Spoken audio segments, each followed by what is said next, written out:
Hi all. ഞങ്ങൾ നടത്തിയ ഒരു കുട്ടി യാത്രയുടെ വ്ളോഗാണിത്. ഞാനും മോളും കൂടെ ഒരു 2 ദിവസത്തെ അവധിക്ക് ഇവിടെ ഇഷാ യോഗയിൽ വന്നു.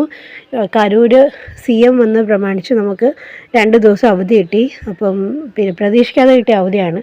നേരത്തെ അറിഞ്ഞിരുന്നെങ്കിൽ നാട്ടിലോട്ട് വരാമായിരുന്നു. പക്ഷേ ഇതിപ്പോൾ പ്രതീക്ഷിക്കാത്തത് കൊണ്ട് ടിക്കറ്റൊന്നും കിട്ടിയില്ല നാട്ടിലോട്ട് വരാൻ. സോ അതുകൊണ്ട് നമ്മൾ നേരെ ഇഷാ യോഗയിലോട്ട് വിട്ടു. ഇവിടെ കരൂരിൽ നിന്നും ഇഷായിലോട്ട് വരാൻ വേണ്ടിയിട്ട് ഒരു 3 മണിക്കൂർ യാത്രയേ ഉള്ളൂ കോയമ്പത്തൂരേക്ക്. അപ്പോൾ കോയമ്പത്തൂരിൽ നിന്ന് പിന്നെ വേറൊരു വണ്ടി എടുത്തിട്ടാണ് ഈശയിലോട്ട് വന്നത്. കോയമ്പത്തൂർ വരെ ബസ്സിൽ വന്നു. 150 രൂപയെ ബസ്സിൻ്റെ ചാർജ് ഉണ്ടായിരുന്നുള്ളൂ. എന്നിട്ട് കോയമ്പത്തൂരിൽ നിന്ന് പക്ഷേ ഒരു ക്യാബ് എടുക്കേണ്ടി വന്നു. കാരണം 2 ബസ് മാത്രമേ ഈശ യോഗയിലോട്ടുള്ളൂ. 14C ആൻഡ് 14D ഈ 2 എണ്ണം മാത്രമേ ഉള്ളൂ. അപ്പോൾ അതുകൊണ്ട് നമ്മളൊരു റെഡ് ടാക്സി എടുത്തിട്ട് ഈശയിലെത്തി. ആദ്യം നമ്മളുടെ ഹോട്ടലിൽ പോയി നല്ല ഫ്രഷപ്പൊക്കെ ആയി.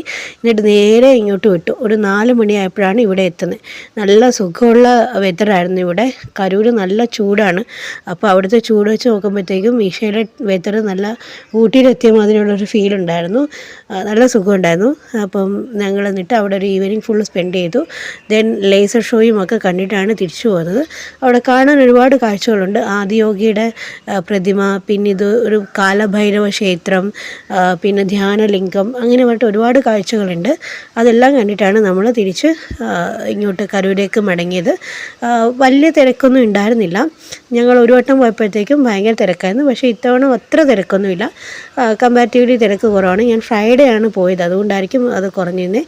ഇതാണ് ഞങ്ങളുടെ ഹോട്ടൽ, ശ്രീഭാരത് റെസിഡൻസി. അവിടെയാണ് താമസിച്ചത്.